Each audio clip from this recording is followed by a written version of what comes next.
السلام علیکم ورحمۃ اللہ وبرکاتہ۔ بسم اللہ الرحمن الرحیم۔ اللہم صلی علی سیدنا و مولانا محمد وعلی آل سیدنا و مولانا محمد۔ رب زدنی علما، رب اشرح لی صدری ویسر لی امری واحلل عقدۃ من لسانی یفقہوا قولی۔ اللہم الہمنی رشدی واعذنی من شر نفسی۔ جی، کل کے سبق میں ہم نے النوع الاول بیان کیا تھا۔ نظم عامل میں ہم نے پہلے تو حمد و صلات پڑھا، اور پھر نحو میں 100 عوامل ہے، اس کو ہم نے بیان کیا تھا۔ اس کے اشعار میں پڑھتا ہوں۔ عامل اندر نحو صد باشد چنی فرمود ان، شیخ عبدالقاہر جرجانی پیر ہدا، معنوی از ویت باشد جمله دیگر لفظین، بعض لفظی شد سماعی و قیاسی اے فتا، زانود یکدا سماعی ہفت دیگر بر قیاس، سماعی سیزدہ نوع است بیروریا۔ اس میں ہم نے یہ بتایا تھا کہ نحو میں 100 عوامل ہے۔ اسی طرح شیخ عبدالقاہر جرجانی نے فرمایا ہے، پھر ان میں سے 2 عامل معنوی اور باقی 98 لفظی ہے۔ پھر لفظی عامل کی 2 قسمیں ہیں، سماعی اور قیاسی۔ اور پھر ہم نے یہ بتایا تھا کہ سماعی جو ہے وہ 91، سماعی جو 91 ہے وہ 13 انواع پر مشتمل ہے، اور پہلی نوع کی اشعار کل پڑھی ہم نے، وہ اس طرح تھی۔ نوع اول ہفت حرف جر بود میدا یقی، کاندری یک بیت آمد جملہ بھی چونو چرا، باؤ تاؤ کاف لام واو منذ مثقلا، ربا حاشا من عدافی عن علا حتی الہ۔ تو کل کے سبق میں ہم نے یہ بھی آپ کو بتایا تھا کہ یہاں سے عوامل کا بحث شروع ہو رہا ہے، اور عوامل 3 قسم پر ہے: حروف عاملہ، اسماء عاملہ اور افعال عاملہ۔ پھر وہ حروف عاملہ جو اسم پر داخل ہوتے ہیں وہ 4 ہے: حروف جارہ، حروف مشبہ بالفعل، لا ما ولا مشبہتان بلیس، اور حروف ندا۔ تو کل کی سبق میں ہم نے حروف جارہ کا بحث کیا تھا۔ آج کی سبق میں ہم النوع الثانی یعنی حروف مشبہ بالفعل کی بحث کریں گے۔ تو آج کی شعر یہ ہے: انا بانا کانا لیتا لکننا لعل، ناصبی اسما رافع در خبر زد ماولا۔ یہاں اس نوع میں حروف مشبہ بالفعل اور ما ولا مشبہتان بلیس کا ذکر ہے۔ حروف مشبہ بالفعل 6 ہے۔ حروف مشبہ بالفعل 6 ہے، جو کہ اجمالاً یہ ہے: انا، انا، کانا، لیتا، لکننا اور لعل۔ انا، انا، کانا، لیتا، لکننا اور لعل۔ ان حروف کو حروف مشبہ بالفعل کیوں کہتے ہیں؟ ان حروف کو مشبہ کا معنی ہے جس کی تشبیہ دی گئی ہو۔ تو یہ حروف فعل کے ساتھ مشابہت رکھتا ہے۔ کن کن باتوں میں؟ یعنی جس طرح فعل ثلاثی، خماسی اور رباعی ہوتے ہیں، جس طرح ضربہ یا مدہ، تو یہاں اس کے ساتھ فعل کا مشابہت ہے۔ مشابہت صوری بھی ہے اور مشابہت معنوی بھی ہے، اور مشابہت عددی بھی ہے۔ مشابہت صوری کا مطلب یہ ہے کہ جس طرح فعل ثلاثی اور رباعی آتا ہے تو یہ حروف بھی ثلاثی اور رباعی ہوتے ہیں۔ فعل ثلاثی آتا ہے جیسے مدہ، تو یہ آتا ہے ان۔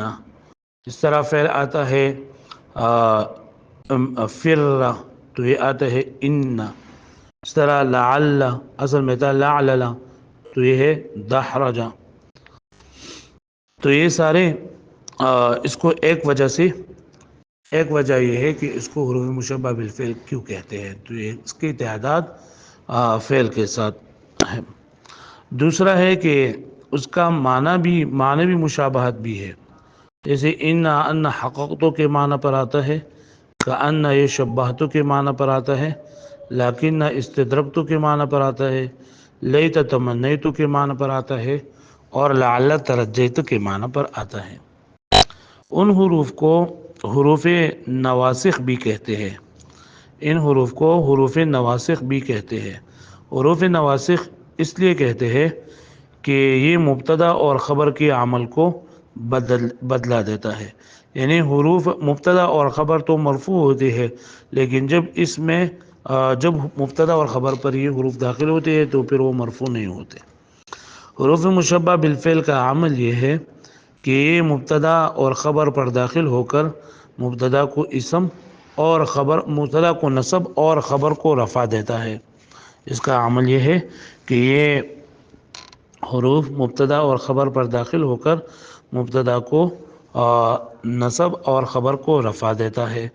پھر مبتدا کو ہم اس کا اسم اور خبر کو ان حروف کی خبر کہتے ہیں۔ اس کے بعد یہ ہے کہ ان یہ جملہ میں تاکید اور تحقیق کا معنی پیدا کرنے کے لیے آتے ہیں۔ جیسے ہم کہتے ہیں ان اللہ واحد، ان اللہ واحد، تو ان اللہ واحد یہاں ہم نے دیکھا کہ اصل میں اس طرح تھا اللہ واحد، لیکن ان نے اس کو نصب دیا اور لفظ اللہ کو نصب دیا اور واحد کو خبر۔ اس کی ترکیب ہم اس طرح کریں گے، ان حرف مشبہ بالفعل، لفظ اللہ اس کا اسم اور واحد ان کی خبر۔ ان اپنے اسم اور خبر کے ساتھ مل کر جملہ اسمیہ خبریہ۔ اس کے بعد ہے ان آتا ہے جملہ میں تحقیق اور تاکید کے معنی پیدا کرتے ہیں، اور یہ اپنے اسم اور خبر کے ساتھ مصدر کے حکم میں ہوتے ہیں۔ اس طرح مثال ہے اعلم ان الکسل مضر، اعلم ان الکسل مضر، کہ آپ اس بات کو جان لیں کہ سستی نقصان دینے والی ہے۔ تو اب اس کی ہم ترکیب کرتے ہیں، اعلم فعل امر، انت ضمیر مرفوع متصل اسم فاعل، ان حرف مشبہ بالفعل، الکسل یہ ان کے لیے اسم اور مضر اس کے لیے خبر۔ تو ان حرف مشبہ بالفعل اپنی اسم اور خبر کے ساتھ مل کر جملہ اسمیہ خبریہ قائم مقام مفعولین اعلم کے لیے۔ اعلم فعل امر اپنے فاعل اور دونوں مفعولوں کے ساتھ مل کر جملہ فعلیہ خبریہ، جملہ فعلیہ انشائیہ۔ کأن یہ آتے ہیں تشبیہ کے لیے، یعنی اپنے اسم کو خبر سے تشبیہ دینے کے لیے آتے ہیں، یعنی اپنے اسم کی تشبیہ اپنے خبر کے ساتھ دیتا ہے۔ جس طرح مثال ہے کأن زیدن اسد، اس کی ترکیب ہم کریں گے کأن حرف مشبہ بالفعل، زیدن کأن کے لیے اسم اور اسد اس کے لیے خبر۔ کأن اپنے اسم اور خبر کے ساتھ مل کر جملہ اسمیہ خبریہ۔ کأن یہ آتا ہے استدراک کے لیے۔ استدراک کہتے ہیں کہ گزشتہ جملہ سے پیدا ہونے والے وہم کو دور کرنا، گزشتہ جملے سے پیدا ہونے والے وہم کو دور کرنا۔ جیسے زید اور عامر یہ دونوں دوست ہیں، اور آپ کہہ دیں کہ جاء زید، زید میرے پاس آیا، تو اس کے آپ کے ذہن میں یہی بھی آیا کہ زید اور عامر تو دونوں دوست ہیں اور دونوں ایک جگہ جاتے ہیں، تو عامر بھی آیا ہوگا، لیکن آپ کہہ دیں جاء زید لیکن عمرا لم یجئ، کہ زید تو آیا لیکن عامر نہیں آیا۔ اب یہاں اس کی ترکیب ہم کریں گے، جاء فعل، زید یہ اس کے لیے فاعل، لیکن حرف مشبہ بالفعل، عمرا اسم لیکن، اور لم یجئ فعل ہوا ضمیر اسم فاعل، لم یجئ فعل اپنے فاعل کے ساتھ مل کر جملہ فعلیہ خبریہ، یہ خبر بننا ہے لیکن کے لیے۔ لیکن حرف مشبہ بالفعل اپنے اسم اور خبر کے ساتھ مل کر جملہ اسمیہ خبریہ۔ لیتا یہ آتا ہے کسی چیز کی تمنا کے لیے، کسی چیز کی تمنا اور خواہش ظاہر کرنے کے لیے آتا ہے۔ جیسے آپ کہہ دیں لیت الشباب یعود، اس کی ترکیب ہے لیتا، لیتا فعل ناقص، الشباب یہ اس لیتا فعل، لیتا حرف مشبہ بالفعل، الشبابہ اسم لیتا، اور یعود فعل ہوا ضمیر اسم فاعل، ہوا ضمیر اسم فاعل، یعود فعل اپنے فاعل کے ساتھ مل کر یہ لیتا کے لیے خبر، لیتا اپنی اسم اور خبر کے ساتھ مل کر جملہ اسمیہ خبریہ۔ لعل یہ آتا ہے کسی چیز کی امید ظاہر کرنے کے لیے، جسے آپ کہہ دیں لعل الکتاب رخیص، شاید کہ کتاب سستی ہو، اس کی ترکیب ہے لعل فعل، لعل حرف مشبہ بالفعل، الکتاب اسم لعل، اور رخیص یہ خبر لعل، لعل اپنی اسم اور خبر کے ساتھ مل کر جملہ اسمی یا خبریہ۔ پھر لیتا اور لعل کے درمیان فرق یہ ہے کہ لیتا یہ ایک امر ممکن اور غیر ممکن دونوں پر داخل ہوتے ہیں، اور لعل یہ صرف امر ممکن پر داخل ہوتے ہیں، غیر ممکن پر داخل نہیں ہوتے۔ لیت الشباب یعود کہنا تو جائز ہے، لیکن لعل الشباب یعود کا کہنا جائز نہیں ہے۔ اب اس کے بعد یہ بھی فائدہ کے طور پر جان لے کہ ان یہ 11 جگہ ایسے ہے کہ یہاں ان پڑھا جاتا ہے اور ان نہیں پڑھا جاتا۔ اس میں نمبر 1 ہے جب کلام کی شروع میں ہو تو ان پڑھیں گے، جب حیثو کے بعد واقع ہو، جب اذ کے بعد واقع ہو، جب صلہ کی شروع میں واقع ہو، جب جواب قسم کی شروع میں واقع ہو، جب جملہ حالیہ کی شروع میں واقع ہو، جب قول کا مقولہ بنے، جب کسی اسم کی صفت بنے، جب خبر پر لام ابتدا داخل ہو، اور جب کسی اسم کی خبر بنے، اور جب ان مذکورہ 10 چیزوں میں سے کسی کا تابع بنے تو وہاں ان آئے گا۔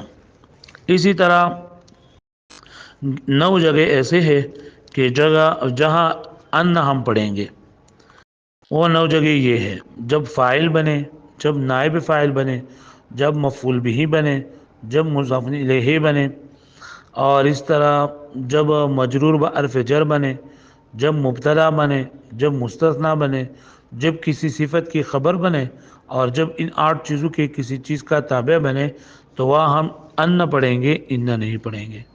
4 مقامات ایسا ہے کہ جہاں ان اور ان دونوں پڑھ سکتے ہیں، جب فا جزا کے بعد واقع ہو، جب اذ فجائیہ کے بعد واقع ہو، جب جمع تعلیلیہ کی شروع، جب جملہ تعلیلیہ کی شروع میں واقع ہو، اور جب لا جرمہ کے بعد واقع ہو تو وہاں ان پڑھیں گے۔ ان اور ان دونوں پڑھ سکتے ہیں۔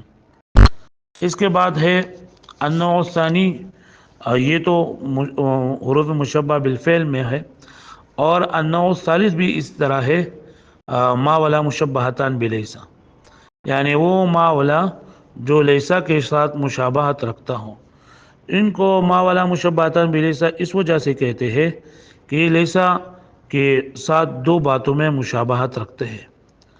جس طرح لیسا کی مبتدا اور خبر پر داخل ہوتا ہے، اس طرح یہ بھی مبتدا خبر پر داخل ہوتا ہے۔ دوسرا ہے لیسا، جس طرح لیسا نفی کے لیے آتے ہیں اس طرح ما والا بھی لیسا کے لیے استعمال ہوتے ہیں، نفی کے لیے استعمال ہوتے ہیں۔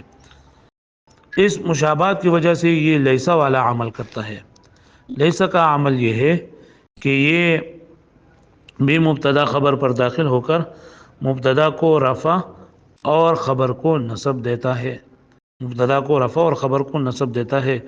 جیسے ما زید قائما، ما زید قائما، اس کی ترکیب اس طرح ہوگی ما مشابہ بلیسا، اور زید اسم ما، قائما خبر ما۔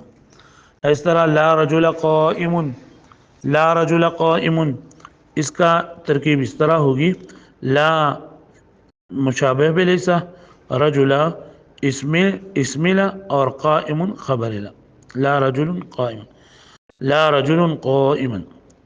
پھر ما کی عمل کی شرطیں ہے، ما کی عمل کی شرطیں یہ ہے کہ ما کے بعد ان زائدہ نہ ہو ورنہ یہ ما عمل نہ کرے گا۔ جیسے ما ان زید قائما۔ اس طرح دوسرا شرط یہ ہے کہ ما کے خبر کے بعد الا داخل نہ ہو ورنہ وہ ما عمل نہ کرے گا، جیسے ما زید الا قائم۔ اور تیسرا یہ ہے کہ ما کی خبر اسم پر مقدم نہ ہو ورنہ ما عمل نہ کرے گا. جیسے ما قائم زیدن، یہاں ہم نے دیکھا کہ عمل نہیں کیا. دوسرا ہے لا کے عمل کی. لا کے عمل کی بھی 3 شرطیں ہیں، جو کہ یہ ہے لا کے اسم اور خبر دونوں نکرہ ہو، ورنہ یہ لا عمل نہیں کرے گا. نمبر 2، لا کی خبر پر الا داخل نہ ہو، ورنہ وہ عمل نہ کرے گا. جیسے لا رجل الا قائم. لا کی خبر اسم پر مقدم نہ ہو، ورنہ لا عمل نہ کرے گا. جیسے لا قائما رجل. ما و لا کی طرح لاتا بھی ہے، یعنی لاتا کی بھی لا کی طرح عمل کرتا ہے. اور لاتا کے عمل کے لیے 2 شرطیں ہیں. نمبر 1، ایک تو اس کی اسم اور خبر دونوں ظرف زمان ہو، اور دوسرا یہ کہ اسم و خبر میں سے ایک حذف ہو. عام طور پر اسم معذوف ہوتا ہے. جیسے مثال ہے لات ساعت مندمین، اے لات الساعت ساعت مندمین. اور قرآن مجید میں ہے لات حین مناس، تو یہاں بھی لاتا ہے. اس کی ترکیب تو میں نے کیا، لیکن پھر بھی ما زید قائما، اس کی ترکیب ہے ما مشابہ بلیسا، زید اسم ما، اور قائما خبر ما. ما اپنے اسم اور خبر کے ساتھ مل کر جملہ اسمی یا خبریہ. اور لا کی مثال لا رجل قائما، لا رجل قائما، لا مشابہ بلیسا، رجل اس کے لیے اسم اور قائما لا کے لیے خبر. لا اپنے اسم اور خبر کے ساتھ مل کر جملہ اسمیہ خبریہ. تو آج کی شعر میں النوع الثانی والثالث دونوں ہے. اس کی شعر یہ ہے ان نبأنا كأن ليت لكننا لعل ناصبی اسما رافع در خبر زد ماولا. ترجمہ یہ ہے کہ با معنی 7، او تو 6 حروف بیان ہوئی. پھر اس کے ہے ناصبی اسمند، ناصب کا معنی ہے نصب دینے والا، یعنی اسم کو نصب دینے والا ہے. اور رافع در خبر، اور خبر کو رفع دینے والے ہے. زد ماولا، یعنی ماولا مشابہ بلیسا کے برعکس. تو ترجمہ یہ ہوا انا بأنا كأن ليت لكننا لعل ناصبی اسما رافع در خبر زد ماولا. یہ 6 حروف ہے، اسم کو نصب اور خبر کو رفع دیتے ہیں برعکس ماولا کی. یعنی ماولا اسم کو رفع اور خبر کو نصب دیتا ہے، اور یہ اسم کو نصب اور خبر کو رفع دیتا ہے. تو اب اس کو اچھی طرح یاد کر لے، اس پر